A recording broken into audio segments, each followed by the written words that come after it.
సర్వాధికారియు నిరంతర స్తోత్రార్హుడు యేసుక్రీస్తు ప్రభువారి ప్రశస్త నామంలో ఇమాన్యుయల్ మినిస్ట్రీస్ తరపున ఉదయకాలపు వర్తమానాల కొరకు ఎదురు చూస్తున్న మీ అందరికీ మా శుభాభివందనాలు తెలియజేస్తూ ఉన్నాను.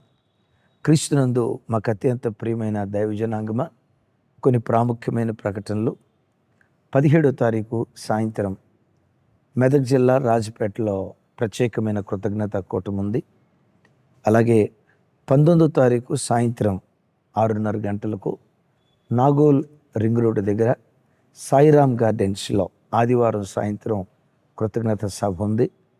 ఆయా పరిసర ప్రాంతాల్లో ఉన్న కుటుంబాలను హృదయపు లోతుల్లో నుంచి ప్రేమపూర్వకంగా ఆహ్వానిస్తూ ఉన్నాం.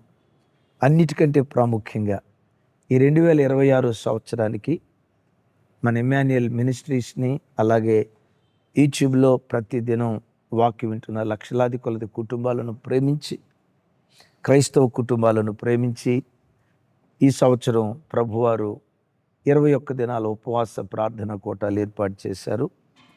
జూలై నెల 25వ తారీఖు నుంచి ఉపవాస ప్రార్థనలు ప్రారంభమవుతాయి. ప్రార్థించండి, పాలు పంపులు పొందండి.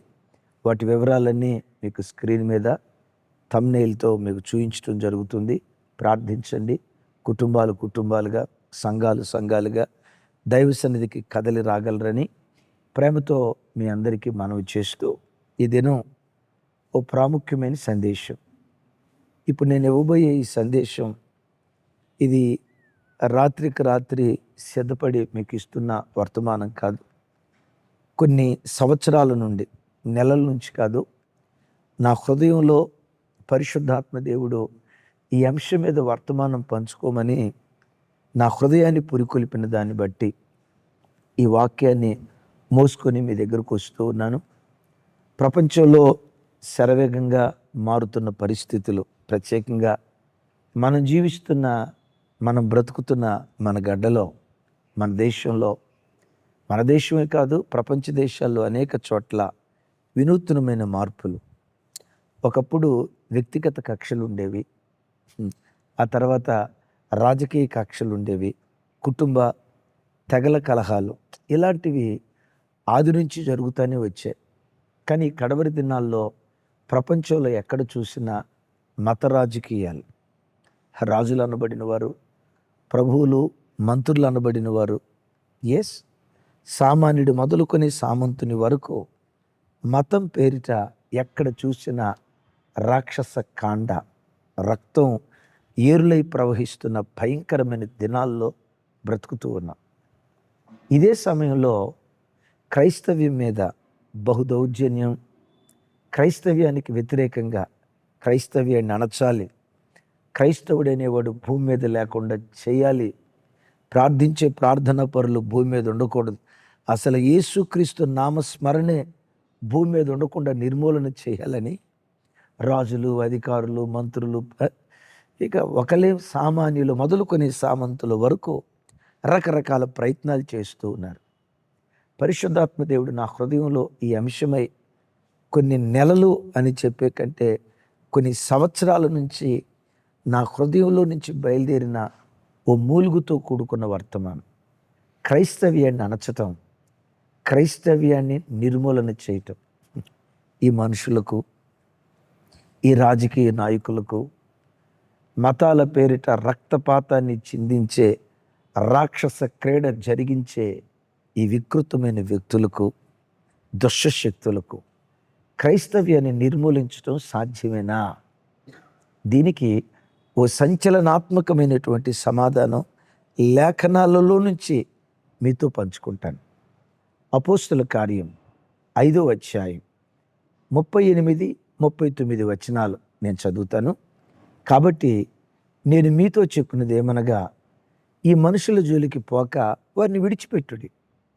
ఈ ఆలోచన అయినను ఈ కార్యమైనను మనుషుల వలన కలిగినదాయినా అది వ్యర్థమగును. 39 దేవుని వలన కలిగినదాయినా మీరు దాన్ని వ్యర్థపరచలేరు. మీరు ఒకవేళ దేవునితో పోరాడుదురు సుమీ. విన్నారా?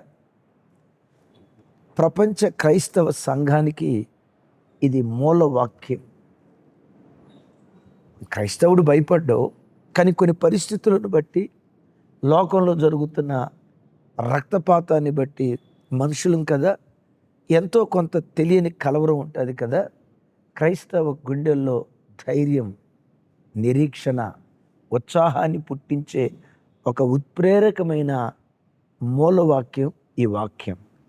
ఏంటి సన్నివేశం? యూదులంతా ఆ కాలంలో అపోస్తులకు వ్యతిరేకంగా లేచి వాళ్ళను చంపాలి అని కంకణం కట్టుకున్నారు. చంపేదాకా మేము ముద్దన్నం తినం, మిగులు కోపంతో మండిపడుతూ ఉన్నారు. సరిగ్గా అలాంటి పరిస్థితుల్లో గమాలియేలు లేచి, ఎవరి గమాలియేలు? అపోస్తుడైన పౌలు వారు ఎవరి దగ్గరైతే ధర్మశాస్త్రాన్ని పారాయణం చేశాడో వారి గురువు గారు. ఎవరి గమాలియేలు? గమాలియేలు యూనివర్సిటీ అని వింటాం కదా, ఆ యూనివర్సిటీ స్థాపకుడు, బహుభక్తి కలిగిన వాడు, యోధా మత విషయాలలో పరిచయుడై మతనిష్ట కలిగినటువంటి వాడు. గమాలియేలు వారితో అంటారు, యోధా జనాంగమా, ఎందుకు వీళ్ళను మీరు కొట్టాలని చంపాలని ప్రయత్నం చేస్తున్నారు? అయ్యా, వాళ్ళు అంటారు, వీళ్ళు యేసుక్రీస్తు రాజ్యాన్ని విస్తరింప చేయాలని ప్రయత్నం చేస్తున్నారు. వీళ్ళని గనక చంపితే ఆయన రాజ్యం విస్తరించకుండా ఉంటుంది, అందుకని మేము చంపుతున్నాం అని అన్నారు. అప్పుడు తను ఏమంటాడు తెలుసా? చరిత్ర చెప్తాడు. ఏం చెప్తాడంటే, బాబు, ఇది మనుషుల వలన కలిగిందా? మన ప్రయత్నం లేకుండానే నిరర్ధకం అయిపోద్ది. ఒకవేళ ఇది దేవుని వలన కలిగిందా? ఏది? క్రైస్తవ రాజ్యం దేవుని వలన కలిగిందా? దేవుని వలన కలిగిన దాన్ని ఎవ్వడు నిరర్ధకం చేయలేడు, నిర్మూలన చేయలేడు. ఒకవేళ అది దేవుని వలన కలిగింది అయితే దాన్ని నిర్మూలన చేయాలని ప్రయత్నం చేస్తే మనం నిర్మూలమైపోతాం, తస్మాత్ జాగ్రత్త అని చెప్తూ ఏం చెప్తాడో తెలుసా? గతంలో ధోదా, ఆ తర్వాత యోధా అనేవాళ్ళు లేచారు, మేమే మెస్సయ్యాలం అని బోధించారు. కొంతమంది వాళ్ళని అనుసరించారు. కొంతకాలం తర్వాత ఏమైందో తెలుసా? మేము మెస్సయ్యాలం అనేవాడు నశించిపోయాడు, వాళ్ళను వెంబడించిన వాళ్ళు కూడా నిర్మూలమైపోయారు. ఎందుకో తెలుసా? అది మనుషుల వలన కలిగింది. ఒకవేళ ఇదిగో ఈ యేసుక్రీస్తు మార్గం దేవుని వలన కలిగినదైతే, వినారా? ఇంకొకసారి ఆ మాట చూడండి. కాబట్టి నేను మీతో చెప్పినదేమనగా, ఈ మనుషుల జోలికి పోక వారిని విడిచిపెట్టుడి. ఈ ఆలోచనైనను ఈ కార్యమైనను మనుషుల వలన కలిగినదాయన అది వ్యర్థమగును, దేవుని వలన కలిగినదాయన మీరు దాన్ని వ్యర్థపరచలేరు. అంటే దీని అర్థం ఏంటో తెలుసా? క్రైస్తవ్యాన్ని ఎవ్వడు నిర్మూలన చేయలేడు, ఎవ్వడు నిర్మూలన చేయలేడు. ఎందుకు క్రైస్తవ్యాన్ని ఎవడు ఆపలేడు తెలుసా? క్రైస్తవ్యాన్ని దేవుడు ఆరంభించాడు గనుక ఎవడు దీన్ని ఆపలేడు. అవునా? కొన్ని అద్భుతమైన 5 విషయాలు మీతో పంచుకుంటాను. క్రైస్తవ్యాన్ని ఆపటం మనుషుల తరమా? రాజకీయ నాయకుల, మతోన్మాదుల, మతం పేరట మారణ హోమాన్ని సృష్టించే వ్యక్తులకు క్రైస్తవ్యాన్ని నిర్మూలన చేయటం సాధ్యమా? 5 ప్రాముఖ్యమైన విషయాలు. నంబర్ 1, అసాధ్యం. ఎందుకో తెలుసా? దేవుడు ఆరంభించిన దాన్ని ఎవ్వడు ఆపలేడు. క్రైస్తవ్యాన్ని ఒక ప్రవక్త స్థాపించింది కాదు, ఒక యాజకుడు స్థాపించింది కాదు, ఒక మనుషుని చేత, ఒక రాజకీయ పార్టీ చేత ఇది స్థాపించబడింది కాదు. క్రైస్తవ్యాన్ని స్థాపించింది సాక్షాత్తు భూమి ఆకాశాలకు సృష్టికర్త అయిన దేవుడే ఈ దైవ మార్గాన్ని స్థాపించాడు. నేనంట, దేవుడు స్థాపించిన దాన్ని, దేవుడు ఆరంభించిన దాన్ని ఎవడాపగలడు? అందుకనే యెషయా గ్రంథంలో కొన్ని విలువైన మాటలు రాసి ఉన్నాయి. చూడండి, యెషయా గ్రంథం 14వ అధ్యాయం 26, 27 వచనాలు చూడండి. సర్వలోకమును గూర్చి నేను చేసిన ఆలోచన ఇదే, జనముల మీద చాపబడిన బాహువు ఇదే. విన్నారా? సైన్యములకు అధిపతికి యెహోవా దాన్ని నియమించి ఉన్నాడు, రద్దుపరచగలవాడెవడు? బాహువు చాచినవాడు ఆయనే, దాన్ని త్రిప్పగలవాడెవడు? విన్నారా? సర్వలోకాన్ని గూర్చి దేవుడైన యెహోవా ఒక ఆలోచన చేశాడట. ఏమని? సర్వలోకం మీద, సమస్త జనుల మీద ఆయన తన బాహువును చాపాడు. దేవుడైన యెహోవా బాహువే లోకరక్షకుడైన యేసుక్రీస్తు వారు. యేసుక్రీస్తు వారు ఎవరికి రక్షకుడిగా ఉండాలని ఆ బాహువును చాపాడు? సర్వలోకానికి. ఎస్, అందుకని మనం చూస్తాం కదా, నా తోడు ప్రతి మోకాలు నా ఎదుట వంగుతుంది, ప్రతి నాలుక నన్ను స్తుతిస్తుంది. అంటే సమస్త జాతుల ప్రజలు యేసుక్రీస్తు దగ్గరికి రావాలని, ఆయన ఎదుట సాగిలపడాలని దేవుడు నియమించాడు. ఒక పాస్టర్ నియమించింది కాదు. విన్నారా? పలానా దేశస్తులు యేసుక్రీస్తు సొంతం కావాలి, పలానా దేశస్తులు యేసుక్రీస్తు సొంతం కావాలి. ఏ దేశాలు? వేళ్ల మీద లెక్కబెట్టి కొన్ని దేశాలు కాదు, దరిదాపుగా 200 దేశాలు ఉన్నాయి అని మనం మాట్లాడుకుంటాం కదా. 200 దేశాలలో నాసిక రంధ్రాలలో ఊపిరి ఉన్న ప్రతి మనుష్యుడు యేసుక్రీస్తును స్వరక్షకునిగా నోటితో అంగీకరించాలి. ఇది దేవుని చిత్తం, ఇది దేవుని నియామకం, ఇది దేవుని ఆలోచన. నేనంట, దేవుని ఆలోచనను తృణమాత్రుడు నరుడు రద్దుపరచగలడా? దేవుని నియామకాన్ని ఎవడైనా నిర్మూలన చేయగలడా? సార్, నేనంట, ఒక ప్రధానమంత్రి పలానా జిల్లాకు పలానా ఆయన కలెక్టర్గా ఉండాలి అని నిర్ణయిస్తే ప్రధానమంత్రి నియామకాన్ని ఎవడు రద్దు చేయగలడు? రాష్ట్రపతి నియామకాన్ని ఎవడు రద్దు చేయగలడు? సుప్రీంకోర్టు జడ్జి ఇచ్చిన నియామకాన్ని ఎవడు రద్దు చేయగలడు? నేనంట, వాళ్ళ నియామకాన్ని రద్దు చేయలేకపోతే సృష్టికర్త అయిన దేవుని నియామకాన్ని ఎవడు రద్దు చేయగలడో? అందుకని బైబిల్ ఏమని రాస్తుందో తెలుసా? యెహోవాకు విరోధం, ఎస్, యెహోవాకు విరోధమైన ఆలోచన అయినా, సామెతల్లో రాసి ఉంటుంది, యెహోవాకు విరోధమైన ఆలోచన అయినా, జ్ఞానమైన ఏది నిలవబడదో నిరర్ధకమైపోద్ది. సామెతల గ్రంథం 21:30. యెహోవాకు విరోధమైన జ్ఞానమైనను, వివేచన అయినను, ఆలోచన అయినను నిలవదు. అవును, అవును. యెషయా గ్రంథంలో చూస్తాం కదా, నీకు విరోధముగా రూపించబడిన ఏ ఆయుధము వర్ధిల్లదు. క్రైస్తవ సహోదరులరా, ఎవరినో రెచ్చగొట్టడానికి నేను ఈ మాటలు చెప్పట్లా, మీ గుండెల్లో ధైర్యం పుట్టించడానికి ఈ మాట చెప్తున్నాను. క్రైస్తవ్యాన్ని పౌలు ప్రారంభించలా, క్రైస్తవ్యాన్ని పేతురు ప్రారంభించలా, క్రైస్తవ్యాన్ని ఒక మత పెద్ద ప్రారంభించలేదు. ఈ క్రైస్తవ మార్గాన్ని దేవుడే ఆరంభించాడు. దేవుడు ఆరంభించిన దాన్ని ఎవడాపగలడు? ఎవడు నిర్మూలన చేయగలడు? రెండవది, క్రైస్తవ్యాన్ని ఎవరైనా నిర్మూలన చేయాలని ప్రయత్నం చేస్తే, క్రైస్తవ్యాన్ని నిర్మూలన చేయాలనుకున్న రాజులు నిర్మూలమయ్యారు, రాజ్యాలు నిర్మూలమయ్యాయి, సింహాసనాలు కూలిపోయాయి, సింహాసనాల మీద కూర్చున్న చక్రవర్తులు కూలిపోయారు. నీరో చక్రవర్తి క్రైస్తవ్యానికి వ్యతిరేకంగా లేవలేదా? క్రైస్తవ్యం నిర్మూలమైందా? నీరో చక్రవర్తి నిర్మూలమయ్యాడా? రోమా సామ్రాజ్యం క్రైస్తవ్యానికి వ్యతిరేకంగా లేవలేదా? రోమా సామ్రాజ్యం నిర్మూలమైందా? యేసుక్రీస్తు రాజ్యం నిర్మూలమైందా? విచిత్రం, రోమా సామ్రాజ్యం నిర్మూలమవటమే కాదు, ఆ రోమియుల మెడలు వంచి వాళ్ళ ద్వారానే దేవుడు తన రాజ్యాన్ని ప్రపంచ దేశాలకు విస్తరింపచేశాడు. పడగొట్టాలని ప్రయత్నం చేసేవాడినే కట్టే సాధనంగా దేవుడు వాడుకున్నాడు. అక్కడ దాకెందుకు సార్? అపోస్తలుడైన పౌలు పౌలు పౌలు అని తెగ చెప్తామే. ఎవరా పౌలు? ఒకప్పుడు సౌలు. ఎవరా సౌలు? క్రైస్తవ్యాన్ని నిర్మూలన చేయాలి, పడగొట్టాలి అని ప్రయత్నం చేశాడే.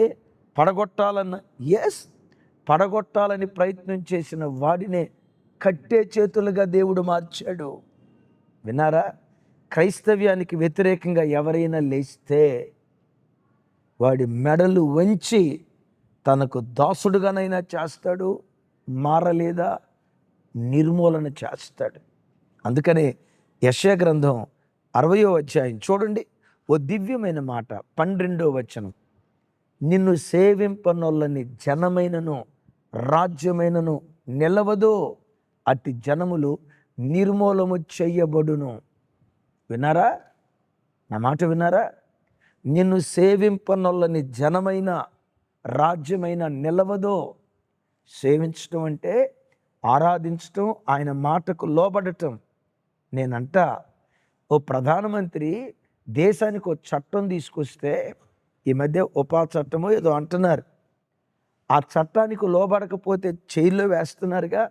నేనంట, ప్రధానమంత్రి చట్టానికి అంత అధికారం ఉంటే భూమి ఆకాశాలు సృజించిన దేవుని చట్టానికి ఇంకెంత అధికారం ఉంటుంది? వీళ్ళ సింహాసనాలు ఆఫ్టర్ ఆల్ 5 సంవత్సరాలు, 10 సంవత్సరాలు, 15 సంవత్సరాలు దేవుని సింహాసనం నిరంతరము నిలుస్తుంది. ఎస్, మరొక్కసారి ఈ మాట మీ గుర్తుకు తెస్తా. ఆయనను సేవింపనొల్లని రాజ్యమైన జనమైన, ఆయనను సేవింపనొల్లని జనమైన రాజ్యమైన నిలవదో. అట్టి జనములు నిర్మూలం చేయబడతారు. ఏమండి, క్రైస్తవ్యానికి వ్యతిరేకంగా శత్రువులు కుట్రలు పన్నటం, మతోన్మాదులు రాజకీయ రక్తపాతాన్ని సృష్టించే రాక్షసానందాన్ని పొందే వ్యక్తుల వికృత చేష్టలు ఇవాళ కొత్తగా ఆరంభమైనవి కాదు. మీకు ఒక విచిత్రమైన సంగతి చెప్తాను. క్రైస్తవ్యాన్ని నిర్మూలన చేయాలని చాలామంది కంకణం కట్టుకొని పనిచేశారు. వారిలో ఒక అతని పేరు వాల్టేర్, ఫ్రెంచ్ తత్వవేత్త, బహు సంపన్నుడు. ఒకరోజు ఆ ప్రాంతంలో ఉన్న తత్వవేత్తలను, మేధావులను, వాళ్ళందరినీ పిలిచి, నా యావదాస్తి దారపోస్తా, నేను సంపాదించిన కోట్ల రూపాయలు వెదజల్లుతా. దేని కొరకు తెలుసా? క్రైస్తవ్యం భూమి మీద లేకుండా నేను చెయ్యాలి. అసలు ఈ భూమి మీద బైబిల్ అనేది కనబడకూడదు. కొంతమంది బైబిల్ తగలబెడతారు కదా, పని అసలు వాళ్ళ గురించి మనం పట్టించుకోవాల్సిన అవసరమే లేదు. కొంతమంది బైబిల్ని చింపేస్తారు. చింపేని కాగితాన్ని చింపేయగలరు, వాక్యాన్ని ఎవడు చంపలేడు. సేవకుని బంధించగలరు, వాక్యాన్ని ఎవ్వడు బంధించలేడు. భూమి మీద బైబిల్ లేకుండా చేస్తాను. యేసుక్రీస్తు ఈ భూమి మీద, క్రైస్తవుడు భూమి మీద లేకుండా చేయాలంటే నేనేం చేయాలి అని వాళ్ళందరిని అడిగారు. అప్పుడు చాలామంది అది చేస్తే ఇది చేస్తే అని రకరకాల మాటలు మాట్లాడారు. అవన్నీ ఇతనికి నచ్చలా, అవి సహేతుకంగా అనిపించలా. ఈలోపు ఒక ఆయన అన్నాడు, సార్, భూమి మీద క్రైస్తవ్యం లేకుండా చేయాలంటే ఒకే ఒక మార్గం, ఇది గనక మీరు చేయగలిగితే ఆటోమేటిక్గా క్రైస్తవ్యం భూమి మీద ఉండకుండా పోద్ది అని అన్నాడు. ఏం చేయాలో చెప్పయ్యా అంటే వెంటనే అన్నాడట, యేసుక్రీస్తు వారు ఏం చేశారో మీరు అది చేస్తే. ఏం చేశాడు యేసుక్రీస్తు? పాపము చేయని పరమ పవిత్రుడిగా బ్రతికాడు. కామక్రోధ లోభ మోహ మదమత్సరాలు జయించిన వాడిగా బ్రతికాడు. నేను ఈ రోజు నుంచి అలా బ్రతుకుతా. యేసు ప్రభు ఎలా కొరడా దెబ్బలు తిన్నారో నీవు అలా కొరడా దెబ్బలు తినాలి. క్రైస్తవ్యం కోసం ఎన్ని హింసలన్నా నేను అనుభవిస్తా, కొరడా దెబ్బలు తింటా. యేసుక్రీస్తులాగా తల మీద ముండ కిరీటం పెట్టబడ, పెట్టించుకుంటా. కాళ్ళల్లో మేకులు, చేతిలో మేకులు, శిలుమ్రాను మీద నువ్వు చచ్చిపోవాలి. చచ్చిపోతా, ఆస్తి దారబోస్తానన్నాగా చచ్చిపోతా.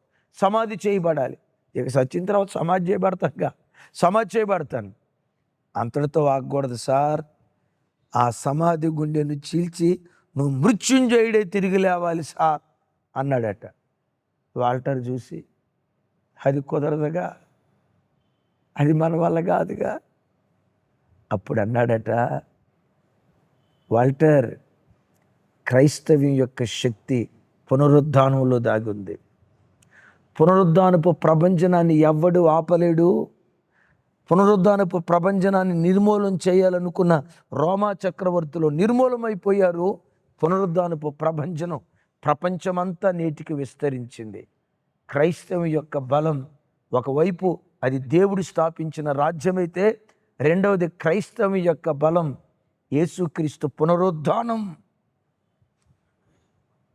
విచిత్రం, ఆ తర్వాత కాలంలో వాల్టర్ చచ్చిపోయాడు, నిర్మూలమైపోయాడు. కొసమేర్పేంటో తెలుసా? ఆ తర్వాత కాలంలో వాల్టర్ తాను నివసించిన ఆ ఇంటినే కొనుగోలు చేసి ఆ ఇంటినే బైబిల్ ప్రింటింగ్ చేసే మెషిన్స్ అని అక్కడ పెట్టి ఆ ఇంట్లో నుంచే ప్రపంచ దేశాలకు బైబిల్ ఎగుమతి చేశారట. బైబిల్ ముద్రణ కేంద్రంగా ఆ ఇల్లు మార్చబడింది. బైబిల్ లేకుండా చేస్తానంటే ఆడు లేకుండా పోయాడు. వాడి ఇల్లే బైబిల్ ముద్రించే ఇల్లుగా దేవుడు మార్చాడు. క్రైస్తవ్యం ఆపటం రాజకీయ నాయకుల తరమా, మతోన్మాదుల తరమా, మతాల పేరిట మారణకాండను సృష్టించే వ్యక్తులకి ఇది సాధ్యమా? అసాధ్యం. ఎందుకు? నంబర్ 1, దీనిని ప్రారంభించింది దేవుడు. దీన్ని ఆరంభించాడు గనుక దేవుడు ఆరంభించిన దాన్ని ఎవ్వడు ఆపలేడు. నంబర్ 2, నిర్మూలించటానికి ఎవరైనా ప్రయత్నం చేస్తే ఆ వ్యక్తులు, ఆ వ్యవస్థలు, ఆ రాజ్యాలు నిర్మూలమైపోతాయి. క్రైస్తవ్యం ఎప్పటికీ నిర్మూలం కాదు, కాజాలదు.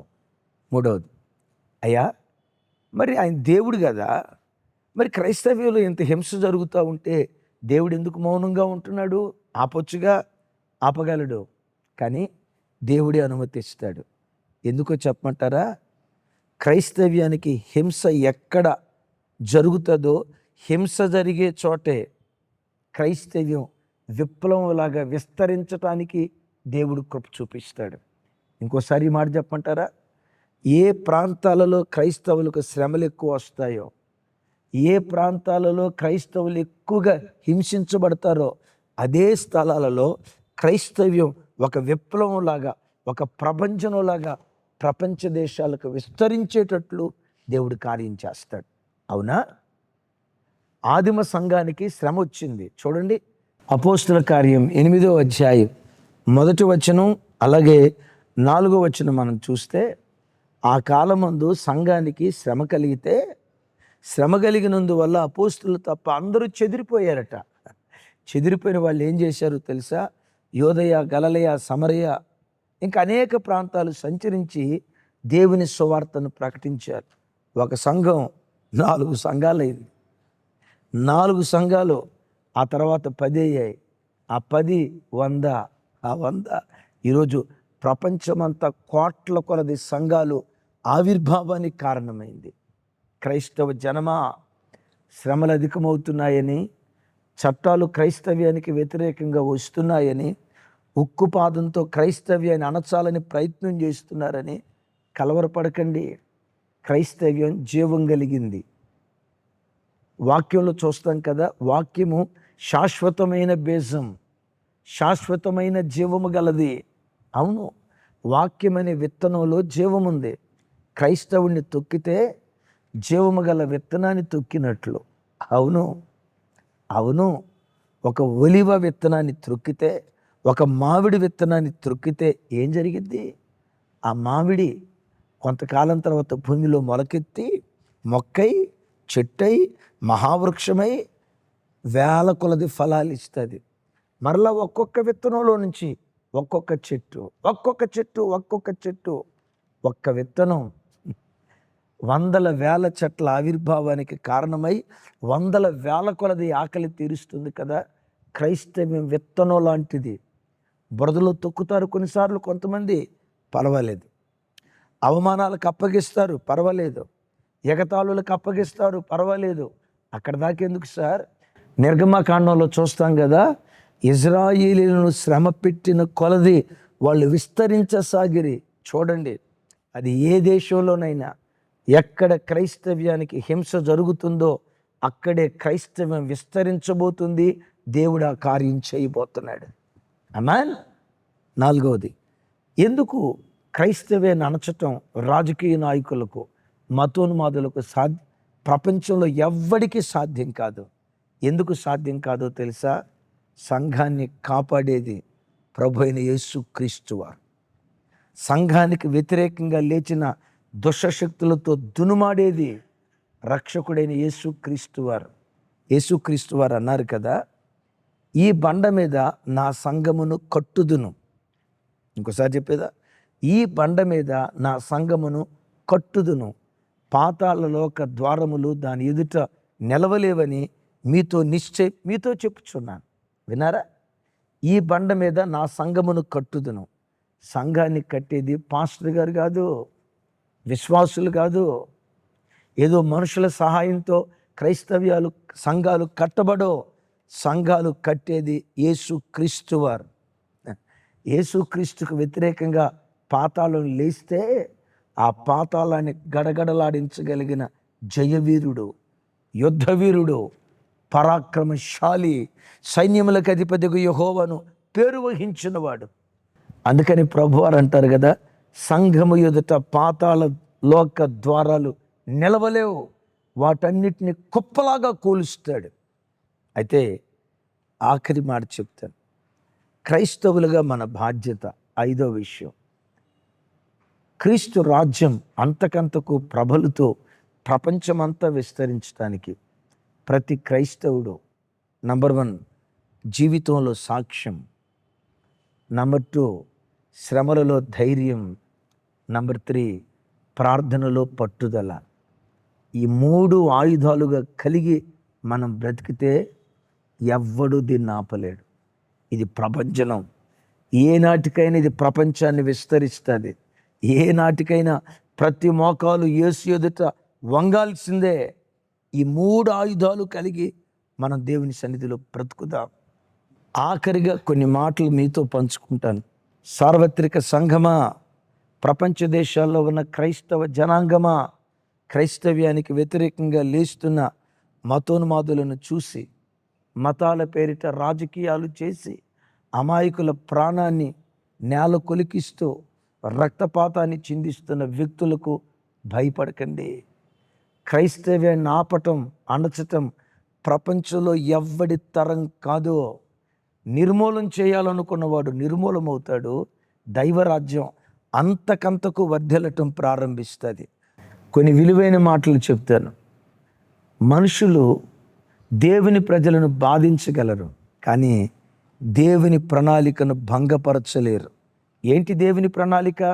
ప్రపంచంలో ఉన్న ప్రతి మనుషుడు యేసుక్రీస్తు పాదముల ఎదుట సాగిలపడాలి. నంబర్ 2, మనుష్యులు సాక్షులను చంపగలరు, సాక్ష్యాన్ని చంపలేరు. యేసుక్రీస్తును గూర్చి సాక్ష్యం ఇచ్చే దైవ సేవకులను చంపగలరు, విశ్వాసులను చంపగలరు, కానీ యేసుక్రీస్తు జీవిత సాక్ష్యాన్ని ఎవ్వడు చంపలేడు. ఏంటి యేసుక్రీస్తు జీవిత సాక్ష్యం? పాపము లేని పరమ పవిత్రుడు, కామ క్రోధ లోభ మోహ మదమాశ్చర్యాలు జయించినవాడు, నాలో పాపమున్నదని మీలో ఎవడు స్థాపించగలడని ప్రపంచానికి సవాలు విసిరిన ఏకైక మగధీరుడు, సమాధి గుండెను చీల్చి మృత్యుంజయుడే తిరిగి లేచి మరణమాని ముల్లెక్కడ, మరణమాని విజయం ఎక్కడని మరణంపై విజయనికేతనాన్ని ఎగరవేసిన జయశాలి. ఈ సాక్ష్యాన్ని ఎవ్వడూ నిర్మూలన చేయలేడు. 3వది, వారు భవనాలను కోల్చగలరు, కానీ సంఘాన్ని కోల్చలేరు. ఎందుకంటే సంఘము మనుషుల ఆలోచన కాదు, అది దేవుని నిర్మాణము. దేవుడు ప్రారంభించిన కార్యాన్ని ఏ శక్తి, ఏ రాజ్యం, ఏ విరోధం శాశ్వతంగా నిలువరించలేదు, నిలువరించను లేదు. ముగింపు ఏదంటారు కదా, గోల్డెన్ వర్డ్స్ అంటారు కదా. ఓ బంగారు మాట చెప్తాను, కొండెలో రాసుకోండి. విచిత్రం, మనుషులు క్రైస్తవ్యాన్ని నిర్మించలేదు కనుక మనుషుడు క్రైస్తవ్యాన్ని నిర్మూలించలేడు. దేవుడు స్థాపించిన రాజ్యాన్ని దేవుడే కాపాడుతాడు, దేవుడే నిలవబెడతాడు, దేవుడే దీన్ని విస్తరింప చేస్తాడు. దేవుడు అలా విస్తరింప చేయనట్లుగా క్రైస్తవ్యమా, మీరు నేను బ్రతకాల్సింది, మీరు నేను చేయాల్సింది. నంబర్ 1 జీవితంలో సాక్ష్యం, నంబర్ 2 శ్రమల్లో ధైర్యం, అన్నిటికంటే ముఖ్యంగా నంబర్ 3 ప్రార్థనలో పట్టుదల. ఈ 3 ఆయుధాలు కలిగి ప్రభు పక్షాన నిలవబడదాం. క్రైస్తవ్యం అంతకంతకు ప్రపంచ దేశాలంతా విస్తరించి విరాజిల్లి తరతరాలు నిలిచి ఉండునుగాక. ఆమేన్. ఒక చిన్న ప్రార్థన చేస్తాను, నాతో ఏకీభవించండి.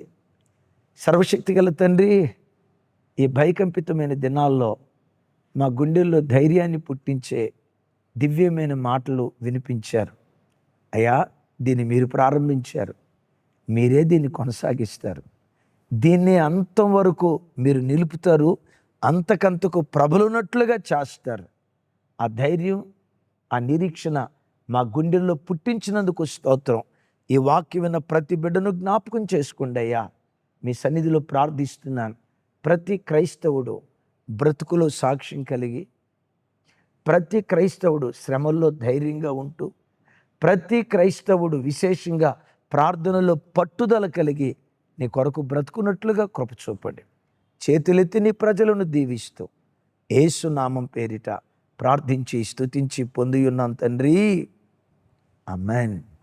తండ్రి అయిన దేవుని ప్రేమ, కుమారుడైన యేసుక్రీస్తు వారి దివ్యకృప, పరిశుద్ధాత్మ దేవుని సహవాసం మనకు సకల పరిశుద్ధులకు సదా తోడయుండి నడిపించునుగాక. Amen, amen. Thank you. విన్న వర్తమానం అనేకులకు షేర్ చేయండి. ప్రత్యేకంగా రేపు రాజ్పేట, ఆ తర్వాత 19వ తారీఖు నాగోల్, 25వ తారీఖు నుంచి జరగబోతున్న 21 దినాల ఉపవాస ప్రార్థన కొరకు ప్రార్థించండి, పాలు పంపులు పొందండి. కృపా సమాధానాలు మనందరికీ తోడై ఉండునుగాక.